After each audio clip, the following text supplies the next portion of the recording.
Sur une marée montante, se trémoussait le bateau de Coco, le pêcheur. Ce soir, il était venu pêcher du poisson frais pour sa femme et ses enfants. Je reviendrai avec de magnifiques poissons que tu vas briser, avait-il dit à sa femme avant de quitter le chalet dans lequel il vivait. Le chalet était niché sur des collines entassées. Lorsqu'il embarqua dans une pirogue empruntée à la mer la plus proche, vaudrait mieux pêcher demain à l'aube, a dit le propriétaire de la pirogue avant de reprendre avec un léger soupir. Vu l'état des nuages déjà noirs, je ne crois guère que la pluie s'abstiendra d'accompagner les vagues dans leur danse. T'inquiète, frérot, je suis grand pêcheur Coco, le grand pêcheur Coco. Rien ne m'arrivera, dit Coco d'un sourire rassuré. C'est ainsi qu'il se retrouva au milieu d'un vaste océan agité. Le ciel gargouillait avec fureur. Les cordes de pluie longeant le ciel trempaient déjà Coco. Dans le chalet, se tenait inquiète la femme de Coco vu l'intensité de la tempête de l'extérieur. Pendant ce temps, Coco, qui naviguait sereinement à la recherche de poissons, se débattait pour survivre jusqu'à tard dans la nuit. Suspendu sur sa pirogue renversée, Coco se débattait. Son cœur battait comme un tambour. Ses yeux rouges étaient agressés par l'eau salée de la mer. Arrivé à un certain niveau, il ne put rester sans perdre connaissance dans le gouffre de l'océan. Emporté par des vagues, il finit au lever du jour, comme ces déchets plastiques sur une plage, avec des tenues en lambeaux. À un moment donné, deux mains commencèrent à presser son ventre. Là, il commença à tousser. Sur sa poitrine s'éclaboussait de l'eau qui sortait de sa bouche comme une fontaine vivante. Petit à petit, il commençait à voir quelques lueurs du soleil. Il commença à ouvrir les yeux. « Ça va, monsieur ?»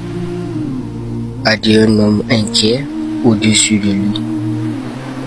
Apparemment, c'était aussi un pêcheur.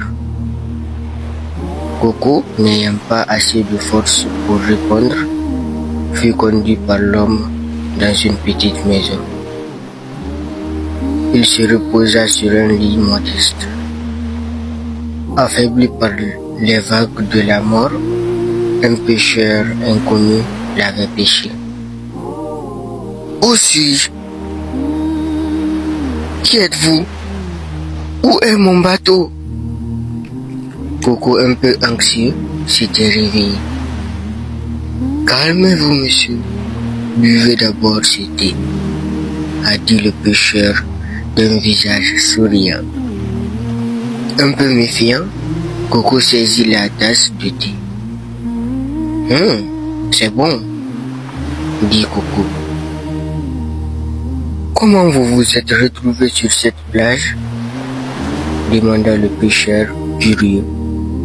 « J'étais allé pêcher du poisson pour ma femme et mes enfants au chalet, en ignorant le fait qu'une tempête était en route, » dit Coco, puis il reprit. « J'aurais dû écouter ce monsieur qui m'a prêté son bateau. » Le pêcheur attentif hocha la tête avant de s'exprimer. « Voudrez-vous que je vous accompagne jusqu'à votre chalet? Enfin, vous devrez m'indiquer la route. » Avec enthousiasme, Coco dit « Ok. » Le lendemain, juste avant leur départ, devant ce bateau semblable à ceux des pirates, Coco réalisa une chose. Face à l'immensité de la mer, ses pieds commencèrent à trembler.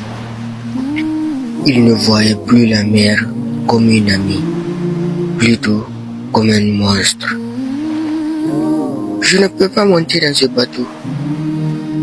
Cette tempête-là avait réussi à lui filer une phobie qu'il n'aurait jamais imaginé avoir. Il avait peur de l'océan et le pêcheur qui l'a sauvé ne tarda pas à le rassurer.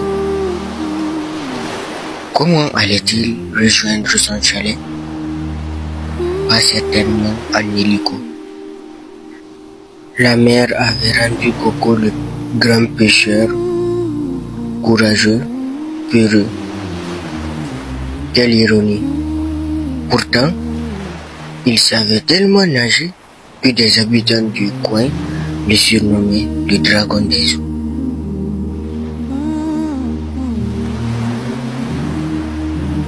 Voulant l'aider, le pêcheur qui l'a sauvé ne l'obligea pas à plonger dans un volcan. Il l'aida à maîtriser une petite flamme.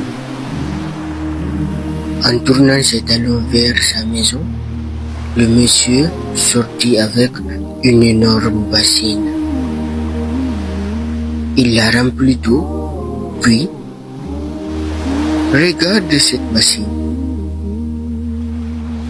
Coco confus ouvrit grand les yeux. Qu'est-ce que tu vois? Reprit le monsieur. De l'eau? Répondit Coco d'une voix tremblante. Alors, est-elle vivante cette eau? Non? Répondit Coco. Alors, laisserais-tu une simple substance inerte t'empêcher de revoir ta famille? C'est vrai, elle peut te noyer, mais n'oublie pas qu'elle est sous la commande de Dieu, dit le pêcheur avec calme. Face à cela, Coco resta figé pendant un moment. Puis, il s'assit par terre, puis il regarda l'horizon qui semblait lui dire: ta famille est juste derrière moi. Viens, viens.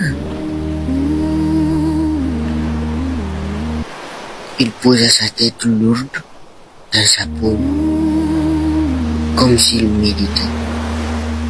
Après de longues minutes, il eut le courage de monter dans le bateau, même tremblant. Sourire au coin des lèvres, le pêcheur monta dans le bateau, leva l'ancre, puis alluma le moteur. Plus le bateau avançait, plus il devenait moins anxieux. Son sourire apparaissant peu à peu, il guida le pêcheur. Pendant un moment, soudain, un miracle se produisit. De gros poissons sautirent tout seuls dans le bateau, comme s'ils s'étaient pêchés eux-mêmes. Coco n'en croyait pas ses yeux. Arrivé à la mer, près de son chalet, le pêcheur lui fit un adieu particulier. C'est la fin de ma mission. Je te souhaite le bonheur. Tu peux prendre ce bateau pour remplacer le bateau que tu as prêté. Avec un léger soupir, le pêcheur reprit, souriant: remercie ta femme d'avoir prié Dieu de te protéger et prends soin de tes deux enfants. Sous les yeux écarquillés de Coco, le pêcheur disparut soudainement, comme le soleil au crépuscule. Tout était clair. C'était un ange. Heureux, Coco descendit du bateau, prit quelques poissons et donna le nouveau bateau au propriétaire de l'ancien bateau qu'il avait prêté. Heureux, le propriétaire remercia Coco car il l'avait donné à celui-ci quelques poissons. De rien, monsieur, j'aurais dû écouter vos sages conseils. C'est ainsi qu'il rentra chez lui.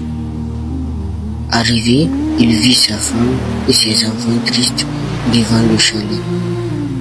Aussitôt, une joie immense se propagea dans l'atmosphère. Il fit des câlins à ses enfants qui se jetèrent dans ses bras. Le soir, lorsqu'il mangeait du poisson brisé, Coco remercia sa femme, joyeuse. Merci d'avoir prié pour moi.